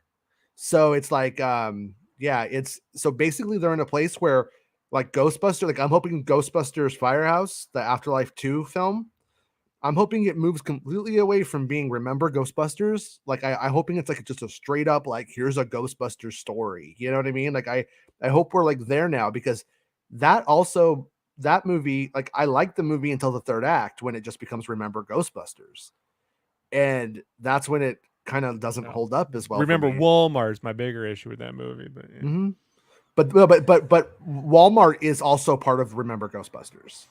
It's remember when he was running around outside and becoming a dog and Yeah, but if he was running the around Stay Puft Woolworths, it'd Marshmallow be Man. one thing. But he But wasn't but running around like it's a department store with yeah, branding everywhere. but Like I mean, but that's that ridiculous. all of that is that's the same thing. That's all of that is like that's why it's so much in that third act. There's so fucking much. It's too much. And like and it actually hurts that movie. And that movie, I can't remember what I think it did like 250 or something, 240 million, something like that. It wasn't huge, but it was at the time it was like, it was fine because of people weren't really going to the theater at the time. And so it's like, okay, but I'm like I said, they need to stop with the nostalgia. And I also think the multiverse stuff is like officially pretty much played out now.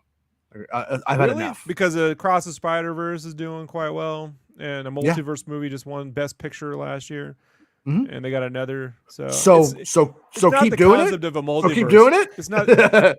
It just means do No. things well. The Marvel Well, side of it is doing that's. things on like I mean, they're not using it's. the multiverse to introduce new ideas other than in Spider Verse. They're using it to go remember that thing. Yeah, but That's the but problem with it. but do it well isn't a methodology, is it? It's Yes, it just is. no, it's I've not. heard Jim Cameron use it. It's just saying, yeah, yeah, yeah. Do it Suck well. it better. You just what? I'm sucking it. What do Yeah, you want? I'm You know what I mean? Like, that matters. no, it's Don't it, bite. yeah, no, it just ends up it's like no, like don't get me wrong. I want Spider-Verse 3 to come out. And then but after that, like it's Well, you're pretty you're fucking played getting a out. multiverse. You're getting a Yeah. multiverse series with Loki 2 and Deadpool 3 is a multiverse movie. I don't care what anyone says. So Yeah, but you know what? People are about to officially get fucking over it. And then they're well, gonna we'll see. You'll see. I don't know. I don't know. yeah, I yeah. don't know. I don't think there's a lot of Listen, rhyme or reason to what Marvel people. Marvel kids, like everybody hated them. Everybody hated the Marvel kids back in the day. And the way that Marvel Comics did shit, where like oh like as all like they were like the real first like big multiverse stuff. That shit's not pop. They're magically making it pop right now. But Here's the thing, though. I'm Deadpool's telling you, different. it's gonna Deadpool's burn out the actual non-nerds that just buy shit. They're about to fucking just be yeah, like, I don't but want to see Deadpool's this different. anymore. You Even know? in retail, I Oh, learned that Deadpool Deadpool's fans. fucking dumb. Deadpool, it doesn't count. I don't. I All mean right, well, I know. I mean that respectfully. Deadpool is not the same kind of fucking thing like. It's not. Deadpool's a comedy. It's not the same thing. You know what I mean? Bill and well, Ted. It's it's Bill and their Ted. wheelhouse. You know what I So mean? It's Bill and yeah. Ted, and that's fine. It's that kind of shit is like you don't take that shit seriously. But like when you take all of this shit together, it's just like it's all becoming the same thing. They need to start focusing on their films being individual genre films and not like Yeah. part 15 onto something that, you know, that's it. Focus your Mhm. audiences. Like some people should fucking like Andor, some people shouldn't. If every fucking Star Wars was a malaise of the same thing, you'd hate it. But Yeah. stay away from the Kenobis. Don't be doing that. Kenobi was fine. Kenobi just needs to look better. It's what Joby Harold's in a corner telling himself it's all good, and Mhm. Transformers is good, and Kenobi's all right. It's okay. Mhm. I got a job. I got a GI Joe movie coming. Like I'm gonna be all right. Yeah, All right, he'll be all right. all right. He'll be all right. Yeah. I don't have a hatred for Joby Harold. He doesn't piss me off or anything like that. But I do. It is interesting to me that he's like got so lined up. Like Yeah. that dude lined some shit up. Whatever you want to say about him, that motherfucker can line up some shit. He's done it. He's Like fucking Simon done it. I don't know Kinberg and how. J.J. Abrams, right? You know, I don't. Like, Yeah, I yeah, mean, I don't know half the how he talent. did it, but he did it. Yeah. But yeah, Monkey's paw, Jason. there's been so Never many. underestimate that monkey's paw. Like, Well, but like Royal Fino says, there've been so many bombs this summer. We are due for a hit, right? Well, Spider Verse is the hit, really. When you look at what yeah, it cost and like what it's done so far, it is. And I'm sure the fucking Mission Impossible movie will be considered, you know, a hit. It's like early a reviews fucking are good. quadrant, four Early quadrants, reviews are fucking good. film, and all that stuff. So it's like, but in reality, like that, those don't. I think the failures that we've had hurt a lot more of the stuff that we actually want in the future. You know, I I don't know what Warner Brothers like. Warner Brothers is selling off like their Prince music. They're selling off like their Purple soundtracks and Rain. shit. Yeah. Batman, Licensing. Yeah. they're fucking selling it. Get the fuck out of here. Um, I mean, nobody's gonna fucking want Bat Dance. I don't think. Do you think we could we put Bat Dance on a Coke Kevin commercial? Smith wants it. Kevin Smith wants it. It's just I like, guarantee you. I yeah. guarantee you he wants that. But you know, it's Uh, no, but what I'm saying is like when James Gunn goes to like do his films, I don't see how they're gonna be like, hey, James, just do whatever you need to do, baby. I think they're gonna be like fucking nickel and diming the he, fuck out of him he's just based on literally the head of the studio. yeah. So it's different. He's not answering No, to it's not. anybody. No. So what happens is Zazie says, you now have $250 million. Make me two movies.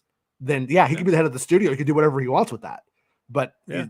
but that's if they're holding back the money on him and Well, I they're told you second guessing they're not going to all hold of their back the money. choices. You don't think But so? James knows how to take. James is the kind of director that knows how to take 60 million and make it look like 120. Like he's Mm-hmm. that kind of. He came out of Yeah. the trauma side. He knows how to do that. So he's really good at it. And his words and writing can carry a lot. Can carry a lot too. Yeah. You know. So like never underestimate. I mean, Peacemaker was done on the super cheap, bro, and it was done really well. I mean, I think of that parking lot fight.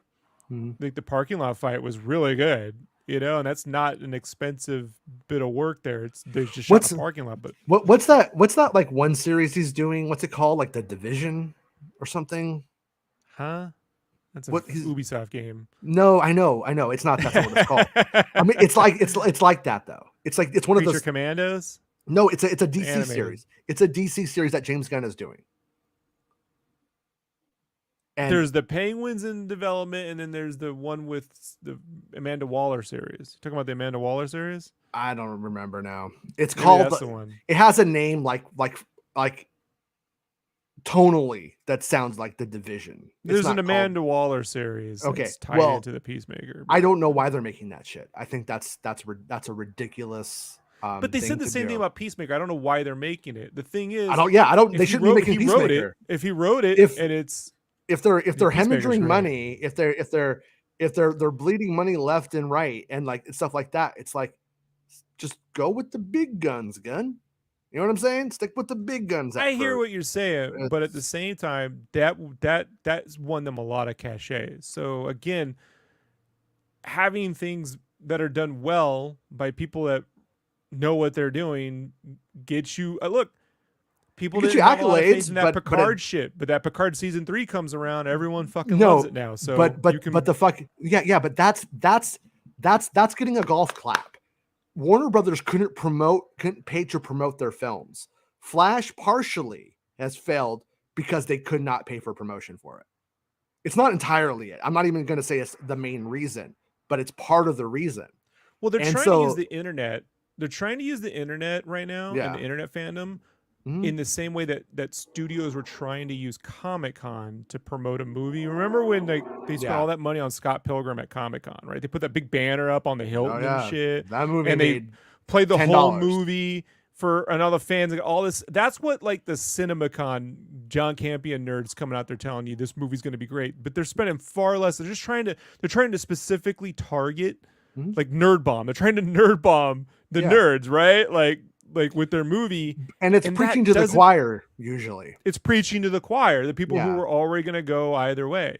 Yeah. Like I haven't seen Aquaman. It's been on every airplane ride I took before COVID had Aquaman on. I don't want every time I look at it, it gives me nausea to see the Yeah, camera nausea. moving around. It looks like when you leave those games like Soul Edge and Soul Calibur on demo mode and the camera free flies around a fucking arena. I can't Right. stand it. I can't stand the way it looks. So you have to fucking find a way to get to the cats like me who aren't gonna fucking watch that for nothing. Right. Instead of like, let's go get the fucking DC nerds and the DC nerdarami, and get them on. They were going anyway, so it doesn't, how you Yeah. gonna get? I mean, that's technically why they play a trailer at a Super Bowl or an NBA final to get the dads and stuff.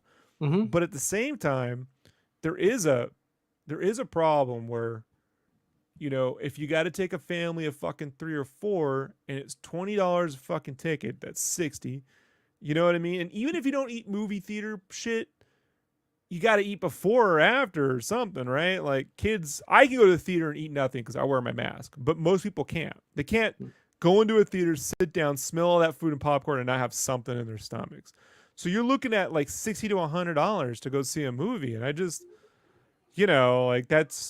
it's like half a bag of groceries these days. Yeah. When inflation's a real fucking problem, dude. Like when I buy our like tickets, it's like $80. greedflation. It's like $80, yeah, at the end of the day. And then when you go in, you add, if I was to buy things on there, yeah, it ends up being a bunch of fucking money. Okay, I was thinking of The Authority. The Authority, a movie based on a team of superheroes with the rather extreme methods of protecting the planet that first originated in the late 1990s under an influential imprint known as Wildstorm, run by artist and now Excellent head of story, DC, Jim Lee. I'm sure it is, but I think that one right there is not where you start. Booster Gold. He's not. He's starting with Superman. No, I mean, in the first slate of films, Booster Gold, Superman and Batman, and then you need a villain, and that's going to be their villains. The Authority. Man, it's a mistake. I've said it before. I'm obviously qualified enough to speak for what studio heads should do with their money because I'm a nerd and on the internet. So whatever they do, they need to know that the first thing they do, the first round of stuff, each film will not make them their $1 billion. It's going to be somewhere between 400 and 600 million. They need to know that. So they need to budget appropriately and understand that they might take the hit, but if it's a solid fucking movie, the second one will get them to what they need. Right. Like, that's it. And and that Authority could be that answer between, like, look, man, who here really thought the Joker movie was going to make $1 billion fucking dollars? Seriously. I did. I honestly, on that one, I did. That one, $1 billion, Jason. Seriously, not exactly $1 billion, but I knew that. I knew. No, I have no. I didn't think about it in those terms. So I'm right, or I could lie and say I'm right. But I knew people. I knew it would do as well as a Batman film. I did. I knew that if they didn't make it like what's his name's Joker, it would. Marvel used to be based on the fact that as long as they crossed the $500 million threshold, they were good on a film. So that was, yeah. They need to go back to that fucking formula, But right now, when I look at like, I like DC more than Marvel. It's more my jam. Okay, Creature Commandos. Animated Waller series. Yeah, Creature Commandos. Don't care. Waller.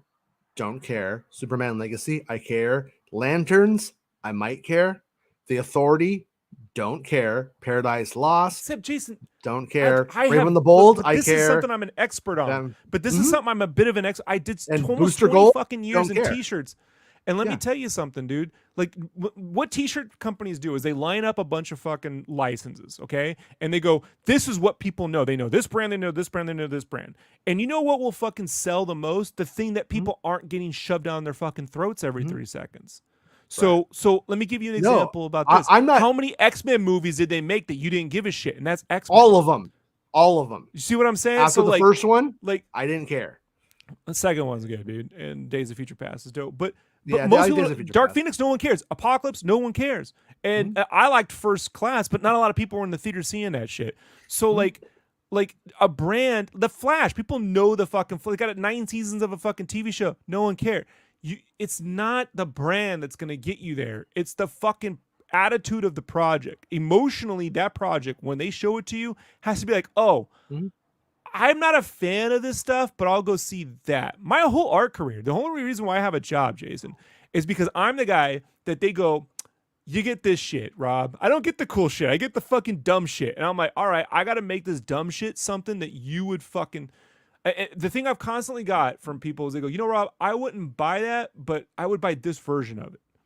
And that's what Right. you have to do as an artist. That's the artistry. It's not the fucking brand. So, like, I get what you're saying. Hey, I want to see the big guns, but they got a Wonder Woman, they got a Justice League, they got a Superman, they got a Batman versus Superman. No one cared. Mhm. No, they didn't break the fucking. The brand won't do it. It's the artistry and the attitude and the emotion and the fucking like. Oh shit, Right. I gotta see that. And that But oh but shit, I but gotta see that. If that were quantifiable, if that was like something you could just teach somebody and like type up on a yeah, but fucking spreadsheet, they'd be doing it Rob, every month. if we were starting a record label and we had Nirvana and the Beatles and we had Queen and we have the Rolling Stones and we have the Beastie Boys and and so on, you would seem pretty cool if you made your first slate of records released to be a Sonic Youth record if you wanted somebody to slap your butt and say you're cool.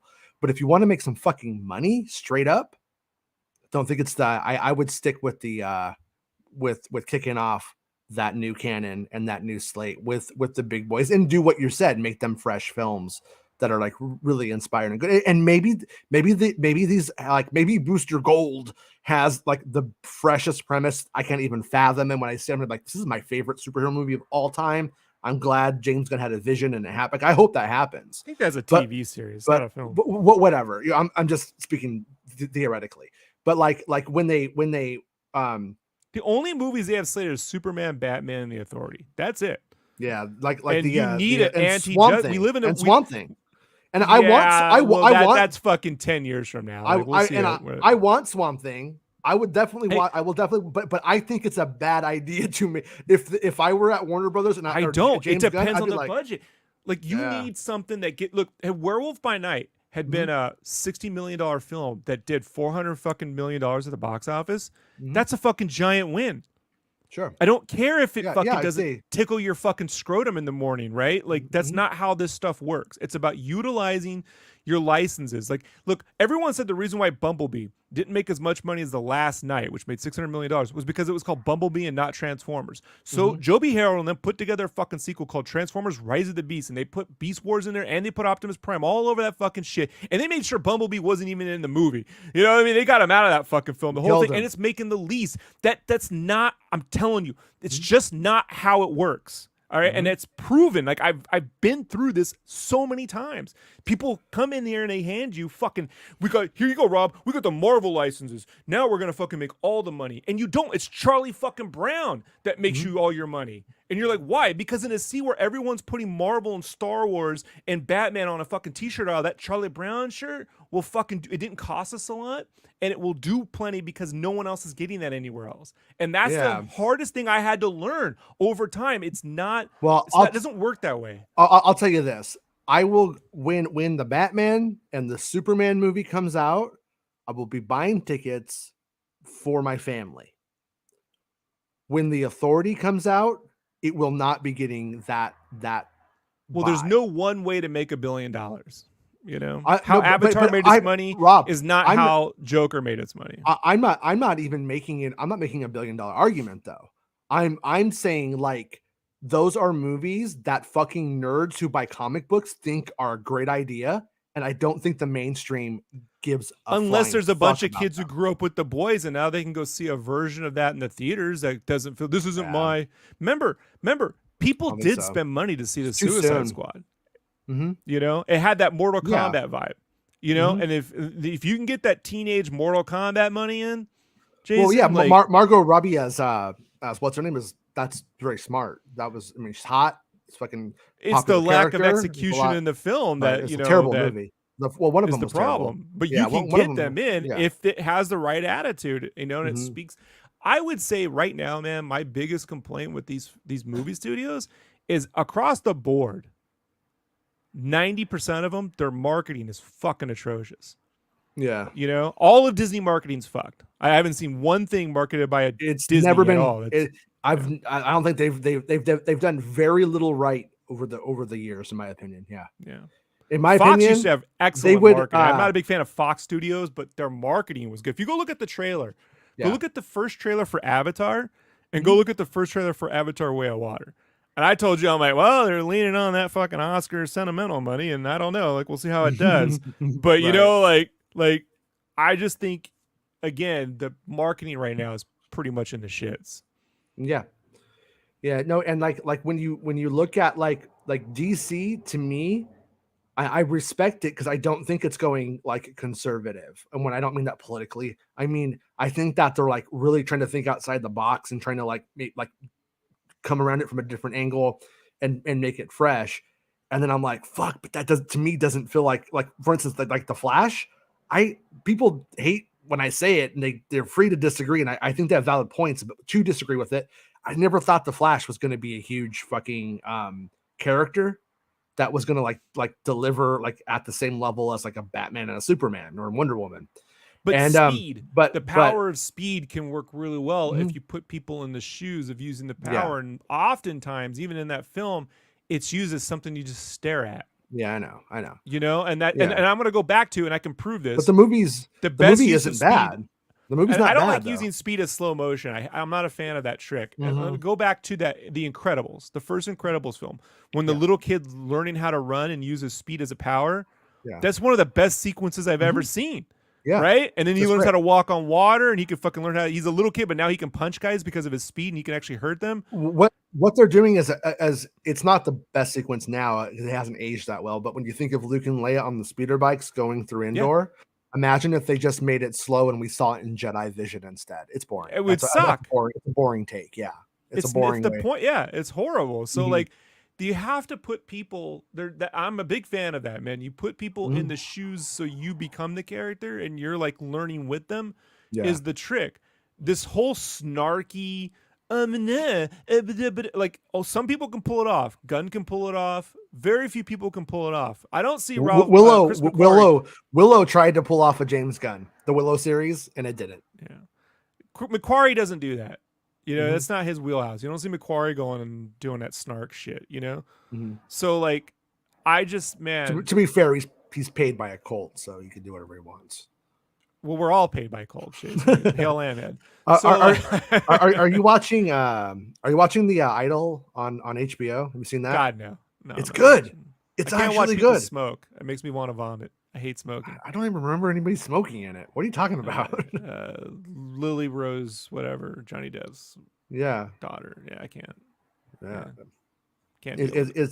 It's pretty good. It's like this cult guy comes in and but it does this juxtaposition that the music industry is already a cult. It does a good job. People are being really hard on it. It's really good though. The first episode, I don't care about the being. I have no interest in that argument. I could care less. No, it's actually like a pretty entertaining show. But all right. Well, I think we did it, Rob. I think we did it. We? Yeah, Indiana Jones this week, Jason. Indiana Jones on Thursday. Are you going Thursday? We're doing our part. I'm going to have to now. You have to. Yeah. We got to do the show. Yeah. Hold on. Let me go see if I can. really quickly. Let's see if it's playing. If the Tickets are tickets sold out. Tickets are sold out. Sorry, Rob, you can't Let me go. go right now. About My Father's playing, Asteroid City, Elemental, Guardians 3 still in this. Don't Dial of Destiny. All right, we got June 29th. What time are you going to see it? I'm seeing it at 3 p.m. Pacific Standard Time. Okay, we got a 3:30 here, first showing. So I'm just Nice. going to So quickly you'll log in be seeing here. it like 2 hours before me, right? At that point. Grab So the that'll give you time to get home and everything. one ticket, and there's 1, 2, 3, 4, 5, 6, 7, 8, 9, 10 people in the theater. 10? Not bad. Not bad. 10 people. 10? It could be worse. It could be worse. I need to. I need to actually. I think I think I'm gonna take my father with me. So I think I need to add a seat to Let me mine. see. You got the you're doing I'm 2 hours ahead of you, right? Yeah. So let me try the 650. Let me see what's going on at the 650. Oh, they want 1250 for that fucking ticket? Oh, wow, the 1250 is almost sold out. The 650 is almost sold out. Really? Yeah. That's over good. half full. It's pretty Yeah. good. Remember, guys, this is like in a rich part of Boise. It's not a so like that these guys are going on 650 on a Thursday to see something that actually is Right. pretty impressive, you know. That's why I told you, like when Spider-Verse was packed, I was like, this is not new. I mean, this is Yeah. new. This is not normal, you know. And then the It's 940 is there's like 3 people in that one. it's weird when you go to buy a ticket on Fandango, you can like add a ticket, but when you try to add a ticket, it doesn't acknowledge like what your original tickets were. So it's like good luck, just good luck and that you bought the right seat. Can we do our indie show the next day so I can do the late showing? Because I'd prefer to go late at night. Okay, yeah. Yeah. I might jump on with the kids then after if they feel like it because they were wanting to like do it and I'll have them, but I won't have them that day. So is that all right Yeah, with I you? don't care if I get the Yeah. views. I'm fine. No, with well, it. no. I mean, well, the But your views. kid get the I don't think Indiana Jones is going to get any views for us. So, anyways, the Flash got us the most views in a while, bro. Like, that say what was you want about true, that. and it was like the worst Flash movie or the first DC movie ever, and we got like our most hits ever off of that one, which was It was super not the worst surprising. DC movie ever. Fucking No, Birds of no, Praise. I On don't that mean. I fucking mean, list. it That underperformed has really you in bad. it Is as what a I kid. meant. I always wanted to see the Black Mask, and I was like, finally, they're using the black. Oh no. Yeah. yeah, not a good movie. Yeah, I think I'm gonna buy a ticket from my old dad. So my old dad can go with us. Old man dad. Oh man, Jason Ward's going with us to see the old Indiana Jones. Yeah. $17.39 to buy that old Why Cuda don't they ticket. make the big hitters? Needs to tickle my scrotum. Gotta start making them division movies and them little Right. old creature commandos. No one cares. Gotta make it the Indiana Jones. So Yeah. yeah, let me see. Hold on. I'm gonna see like I didn't pay attention. I was buying my dad a ticket, so I did that so he could go with us, going with my ex and my kids. Yeah, I'm gonna say it's about half sold out for that 3 o'clock show, maybe. Yeah, maybe it'll do 50, 60 million. You know. Maybe it'll do 80. You never know. Yeah, maybe not. I mean, it's hard to say, especially like because like nobody's pre-ordering tickets for the most part now. So the fact that there are some pre-order like this right here though right now, this isn't like what Flash was. Flash was completely not touched at this point, this day at this time in my theater. But at the same time, Indiana Jones might be one of those things where it just doesn't have legs. Where just everybody who's going to see it goes and sees it like the first day because they're big Indiana Jones fans, and then bloop, dead. That's what I would imagine it would be more of the fear for that film. But Yeah. you know, and it's like it's weird because if the movie's highly successful, Cameron said something in that writing video I put up, and he said something I thought was interesting. And the writer for the showrunner from Sarah Connor Chronicles was speaking. And he said, hey, I kept referencing the movie The Black Stallion when he's on the beach with his horse, right? And he's like, to me, that was the whole movie, but it's like a short bit in the film. It's like not even that long. He's like, Yeah. but that was like this relationship between this kid and this horse on the beach meant a lot to him. Mhm. And like what he was saying was that Cameron was like, he said, don't be afraid to be emotional. Don't be like, oh, I'm above it. Oh, I'm like, I'm snarky. I'm better than that. I don't have to be emotional. And I do think a lot of these films, they undercut their emotion. Yeah. Right? Like it gets a little emotional and then they take it right away. You know, they cut it out with a joke, or they're almost afraid, you know. They have this like imagined person in the audience who they're offending right now, and they're gonna think it's stupid. They want to stop like right away. I gotta tell you, if it's genuine emotion, that'll get people. And it's the fake stuff or the snarkiness or the we're gonna make you feel something now because the music cued in. Like I feel like the Pixar films used to be emotional and now it's like fake therapy, you know? Like it's not the same as like ever since the opening to Up, they're like, you know, let's like that ending to fucking Toy Story 3, that's real fucking emotion. All of Toy Story 4 is bullshit to me. Yeah. You know?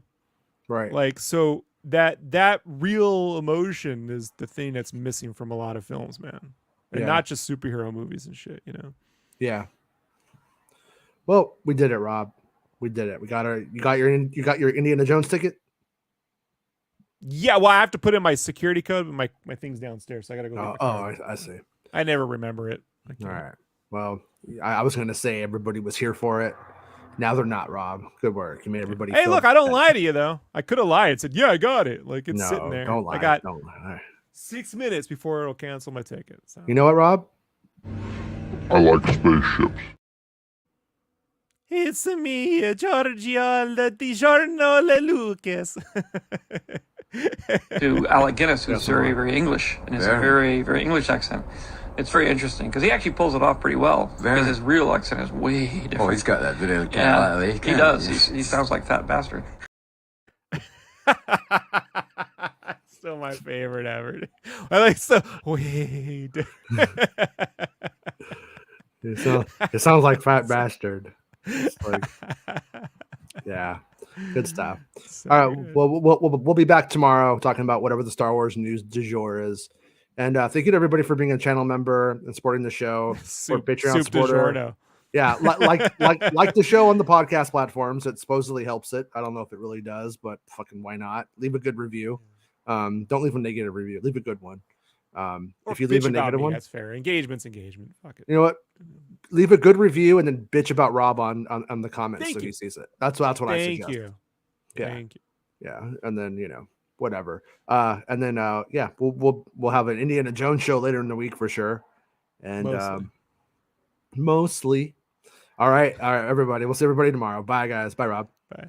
It's the end of the show. Come on, let's go. Hey! It's the end of the show. Come on, let's go. Hey! It's the end of the show. Come on, let's go. Hey! You know you should go. Come on, let's go. It's not about spaceships.